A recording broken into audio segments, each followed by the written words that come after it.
21 to go, having to suit back up. I think we actually done that. I think we did that last year, if I'm not mistaken. Here? No. I feel like I've done that last year. We had to check back in. I mean, what's the feeling for the starters in that situation? Obviously, you want to finish out the trip on the right note, but yeah, that's kind of the mindset right there, finishing out the trip on the right note. I mean, had a comfortable lead. Both teams kind of pulled their starters and put the bench in. We give up 3 threes, turnover. They cut it to 5, 17 seconds. Their ball. I don't even think Ham even asked. I got up, Brian got up. We looked at each other. We both took our shirt off and was like, no, we gonna get a stop. And then if they foul, we'll make free throws and but it's a learning lesson, especially for our young guys, just coming in, staying ready, knowing that threes is the only way they can get back into a game, and make sure we're taking that away. There were some teams on this trip that have been struggling a little bit, but you guys took care of business, 5-1. Those trips are hard to come by in this league. What did you like best about kind of your guys' approach? Just taking one game at a time. Obviously to start the trip, double overtime,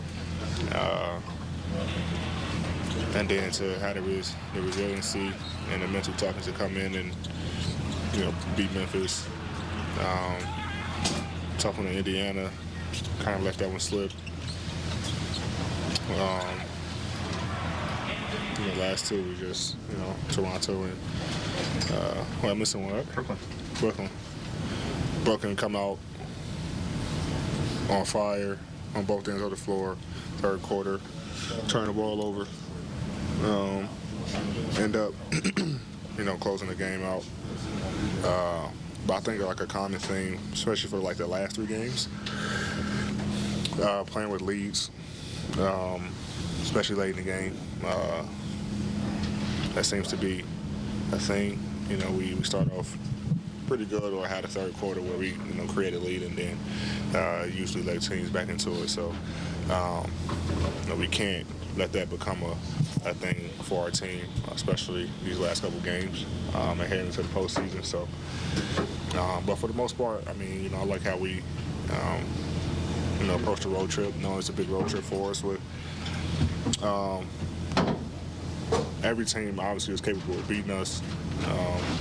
Because they're high-powered offenses, but we came in and locked in defensively to be able to go 5-1 on the trip. How's your face? Good. What happened on that? It's called an elbow to the nose. That's it. Was it your eye? That's my nose, yeah. 80, only a couple minutes of the game, but end of the first quarter, end of the third. Now trying to integrate Gabe, so that group was small. Sometimes Jackson has joined, sometimes Rubio. What's the challenge for you when you've already been in the quarter to anchor that? But just looking at those groups and how do you maximize that with the rotation? Obviously still trying to get integrated into the offense and our schemes and things like that. I mean, the ball's gonna be in his hand. He's a point guard. But he's still trying to find his rhythm, find his legs, hit a couple good looks in the 2 games that he played.